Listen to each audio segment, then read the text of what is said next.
96.3 FM, The Source. All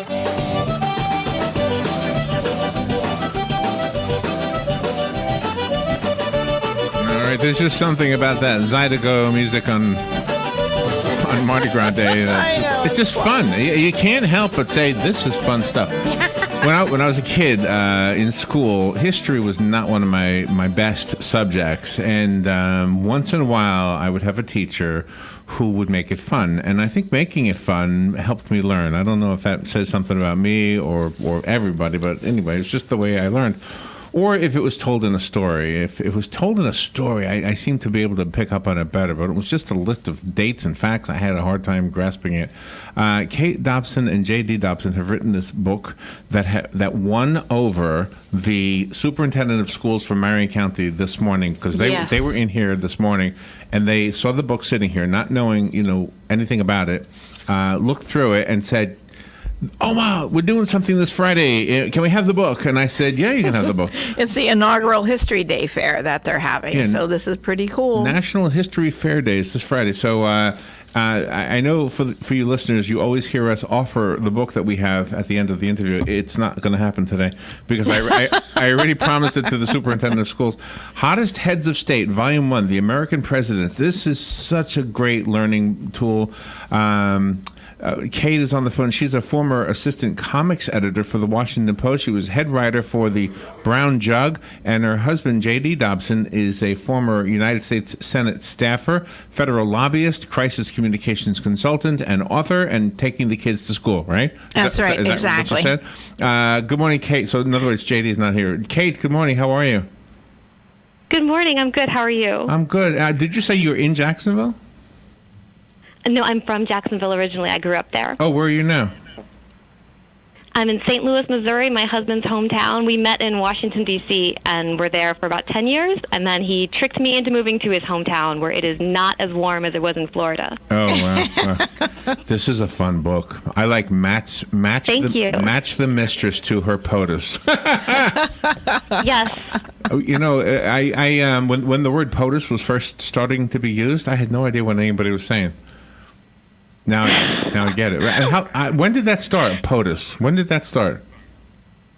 I have no idea. When did you might know better than me if you remember when people started using it. I would say in the last 5 years, right? Or is it longer than that? No. Really? It's been around longer than that. Well, okay. Oh, okay. And what was the other? What was the Supreme Court of the United States? SCOTUS? Yeah, SCOTUS. SCOTUS, Yeah, that might be the R. newer. I think that one, that's a little more recent. Oh my gosh, it just looks okay. So tell me how this happened. You and your husband wrote the book. Were you sitting around talking about history, and you said, "Oh my gosh, we got to write about the mistresses of the POTUSes"? I think that, honestly, it grew out of my very real love of presidents. So we're kind of making fun of the presidents here, but then I really do love a lot of them, and I think that comes through in the book. When I was a kid, I had a crush on James K. Polk, for example, who has this white mullet, but it was the 80s, and so I thought that looked pretty good. Wait a minute. There you go. You had a crush on a dead president? There's no way. Come on. Oh, yeah. Is that really more unrealistic than having a crush on a Backstreet Boy? I don't know. It's a little bit more unrealistic. There you go. Really? I love the fact that you point out which president was the first to wear pants, and that never occurred to me. Right, exactly. You like to think that the rest of them were all going around pantsless, but actually they were just wearing breeches, and stockings, which were like really tight, short pants. So maybe we should try to bring those back. I think so. I think that'd be great. I'd like to see Obama in a pair of breeches. Yeah, he would wear them. I have seen him like that. So Kennedy was a good-looking guy. I mean, he was a good-looking guy even when he died. But I mean, as a young man, he was really good-looking. Yeah, well, he has kind of an advantage because he was so young when he was elected, and we rank the presidents on looks based on when they were in office. So he definitely ranked very high. Oh, really? Nixon didn't rank too high, did he?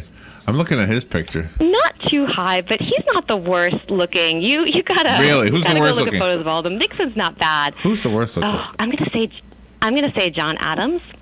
He had no He had no hair on the top of his head, but a lot of hair coming out from the sides of his head, like a lot. And he had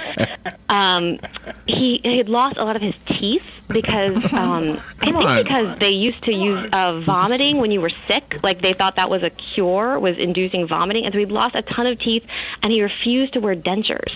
And so not only did that not look great, you also could not understand what he was saying. So it's just not the best look. What year did Polk live? I'm just curious. I'm guessing this guy never took a bath. All right. And that's how he kept his hair so healthy and shiny looking, I guess. How come you don't have a young picture of Trump? You don't have a young Trump was a good looking guy when he was a young man.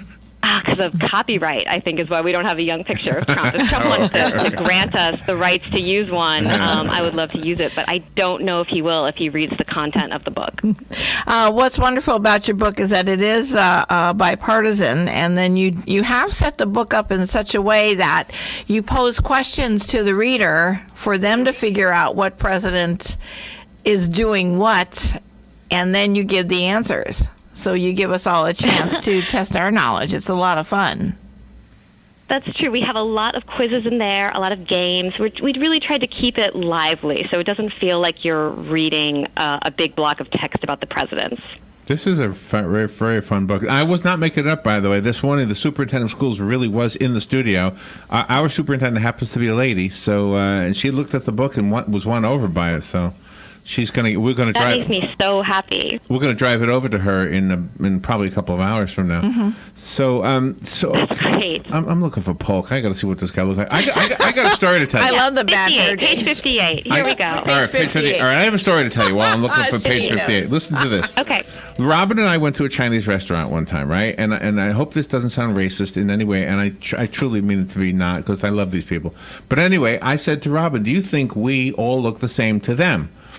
Okay. And she said, no, I don't think so. I said, I think we do. So I asked the waitress, I said, excuse me, can I ask you a question? She said, sure. I held up a picture. I held up a $20 bill. And who's that? Jackson, right? Yeah. Okay? Yeah, Jackson. And Wow. I said, look at him and look at me. Do we look the same? And she said, yes. I said, see? I told you. I told you we all look the same. Do you look like Andrew Jackson? No. You've got that Well, it depends wild on hair and Hey, It depends. You know, if you grew up in China, maybe I do. Because everybody. Well, good, because Andrew Jackson was not a bad-looking guy. Yeah, but he was a horrible guy, wasn't he? Yeah. Yeah, oh yeah, he was horrible. Well, this is very good timing for the book since President's Day is February the 19th. So this is really great timing for the release of this book. Yes, not a coincidence. And Valentine's Day is tomorrow, too. Exactly. So it worked. Right. It's a great Valentine's Day gift. I will say, I would argue it is a great gift for people who don't like the presidents or who don't know anything about the president as much as it is for history buffs, really, because we have such a light and fun approach to it. I have a question for you. It's perfect. I don't know if you know the answer to this, but I have a question. How come the best interviews are always short? How come you have to go now? She's Because if it popular. went on for much longer, people would hate me. You sound delightful, Kate. Thank you for being on the air with us. This is fun. Thank you. Tell JD that we just fell in love with the book, and so did the superintendent of schools. I found it on Amazon. I put the picture of it on the podcast. That's what you're looking at right now, Hottest Heads of State. I know we went over, but real quickly, if you can give us a website. HottestHeadsOfState.com. Easy enough. All right, Kate. Next time it's got to be a longer interview, okay? Absolutely, I would love that. All right, thank you. All right, we will take a little break. Thank you so much. You're welcome. We'll be right back.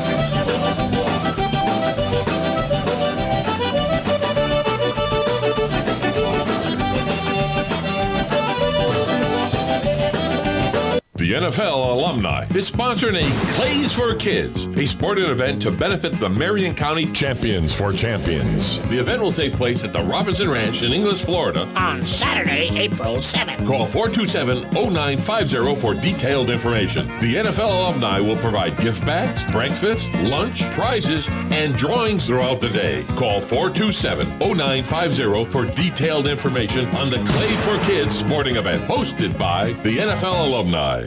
Hey, it's not too early to be thinking about those spring veggies and